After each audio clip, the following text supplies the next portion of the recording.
Hello साथीहरू सबैलाई नमस्कार। मेरो पहिलो भिडियोमा आज म हजुरहरु सामु यो चिन्ना र आलुको तरकारी बनाउन गइरहेछु। त्यसको लागि यता मसला अनि काटेको प्याज, कुटेको लसुन र काटेको खुर्सानी। पकाउनका लागि मैले ग्यास जलाए। त्यसपछि म यसमा तेल हाल्छु।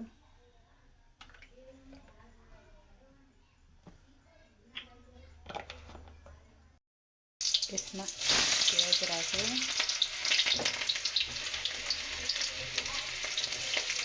प्याज, कुटेको लसुन अनि काटेको खुर्सानी यसलाई राम्रोसँग चलाउनु। यतिको रातो भइसकेपछि हामी यसमा एड गर्छौं यो काटेको तरकारी।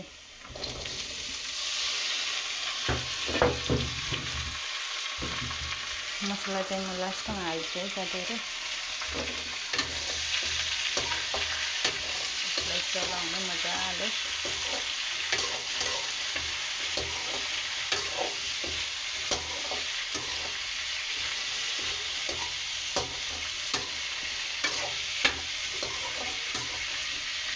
राम्रोसँग चलाइसकेपछि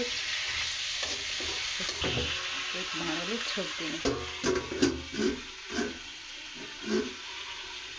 यो थाल भएन साथीहरु, अर्को प्लेटमा राखौँ।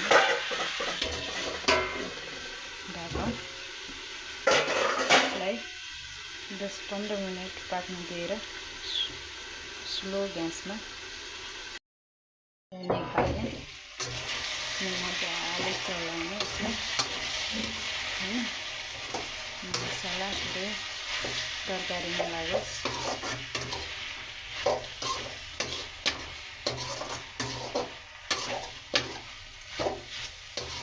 हजुरहरुलाई कस्तो लाग्छ मेरो भिडियो कमेन्टमा पनि लेखिदिनु होला है साथीहरु। मेरो फर्स्ट भिडियो हो क्या आजको। योभन्दा अगाडि कहिले पनि मैले भिडियो बनाएको थिएन। ल यसरी चलाइसकेपछि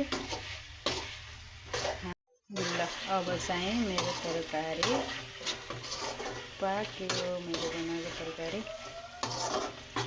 कमेन्टमा भनिदिनु होला। अनि ल साथीहरु मेरो तरकारी रेडी भयो। यता मैले रोटी पनि बनाइसकेछु। सलादको लागि काटेको प्याज अनि खुर्सानी। साथीहरु मेरो भिडियोलाई शेयर, सब्स्क्राइब, लाइक गरिदिनु होला। धन्यवाद।